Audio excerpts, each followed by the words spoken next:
Hi friends, എല്ലാവർക്കും ലുബീഷാസ് കിച്ചൻ്റെ പുതിയൊരു വീഡിയോയിലേക്ക് സ്വാഗതം. അപ്പോൾ ഇന്ന് ഞാനിവിടെ തയ്യാറാക്കുന്നത് ജിഞ്ചർ പൗഡറാണ്. ജിഞ്ചർ പൗഡർ വളരെ ഈസി ആയിട്ട് നമ്മുടെ വീട്ടിൽ തന്നെ നമുക്ക് ഉണ്ടാക്കിയെടുക്കാൻ പറ്റും. പിന്നെ ഇത് ഒരുപാട് കാലം കേടുകൂടാതെ സൂക്ഷിച്ചു വെക്കാനും പറ്റും. അപ്പോൾ ഈ ജിഞ്ചർ പൗഡർ എങ്ങനെ തയ്യാറാക്കും നോക്കിയാലോ. അപ്പോൾ അതിനായിട്ട് ഞാനിവിടെ ഒരു 200 ഗ്രാം ഇഞ്ചി എടുത്തിട്ടുണ്ട്. ഇനി ആ ഇഞ്ചിയുടെ സ്കിന്നെല്ലാം ഒന്ന് കളയണം. അപ്പോൾ ഇതുപോലെ നമുക്ക് ഇതിൻ്റെ തൊലിയെല്ലാം ഒന്ന് കളഞ്ഞെടുക്കണം.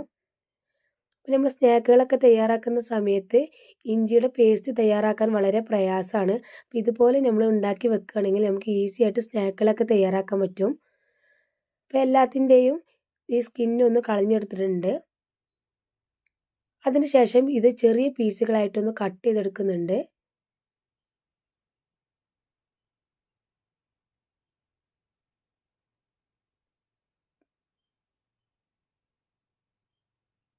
അപ്പോൾ അതാ ഇത് ചെറിയ പീസുകളായിട്ടൊന്ന് കട്ട് ചെയ്തെടുത്തിട്ടുണ്ട്.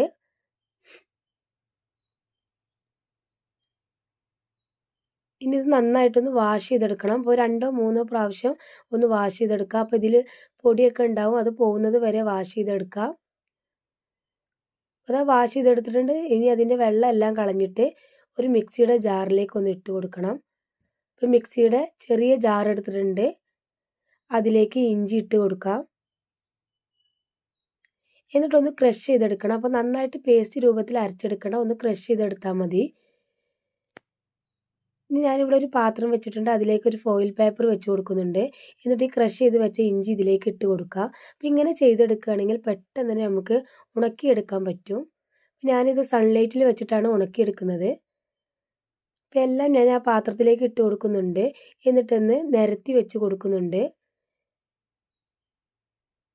അപ്പോൾ 1-2 ദിവസം കൊണ്ട് തന്നെ ഇത് നന്നായിട്ട് ഉണങ്ങി കിട്ടും. ഞാനിവിടെ 2 ദിവസമാണ് വെയിലത്ത് വെച്ച് ഉണക്കിയെടുക്കുന്നത്.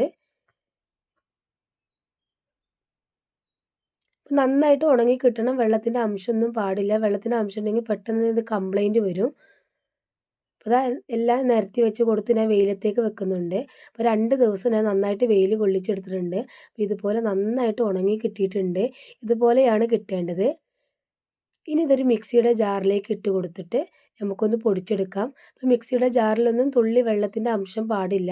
വെള്ളമൊക്കെ ഉണ്ടെങ്കിൽ നന്നായിട്ട് തുടച്ചതിന് ശേഷം നമുക്ക് ഈ ഉണക്കിയെടുത്ത ഇഞ്ചി ഇതിലേക്ക് ഇട്ട് കൊടുക്കാം. എന്നിട്ട് നന്നായിട്ട് പൊടിച്ചെടുക്കണം. അപ്പോൾ നന്നായിട്ട് പൊടിച്ചെടുത്ത് വന്നിട്ടുണ്ട്. അപ്പോൾ ഇതുപോലെയാണ് നമുക്ക് പൊടിഞ്ഞ് കിട്ടേണ്ടത്. ഇനി ഇതൊരു നല്ലൊരു ബോട്ടിലാക്കി വെച്ചാൽ നമുക്ക് ഒരുപാട് കാലം കേട് കൂടാതെ സൂക്ഷിക്കാൻ പറ്റും. അപ്പോൾ നമുക്ക് ഇഞ്ചി ചായയൊക്കെ ഉണ്ടാക്കാൻ സിമ്പിളാവും. ഇതിൽ നിന്ന് കുറച്ചെടുത്തിട്ട് ഉണ്ടാക്കാവുന്നതേ ഉള്ളൂ. അപ്പോൾ സ്നാക്കുകളൊക്കെ നമുക്ക് ഉണ്ടാക്കാം, ഇതിൽ നിന്ന് കുറച്ചെടുത്താൽ മതി. അപ്പോൾ ഇതുപോലെ എല്ലാവരും ഒന്ന് ട്രൈ ചെയ്ത് നോക്കും. ഇൻഷാ അല്ലാഹ് അടുത്തൊരു പുതിയ വീഡിയോയുമായിട്ട് വീണ്ടും കാണാം. Okay, bye.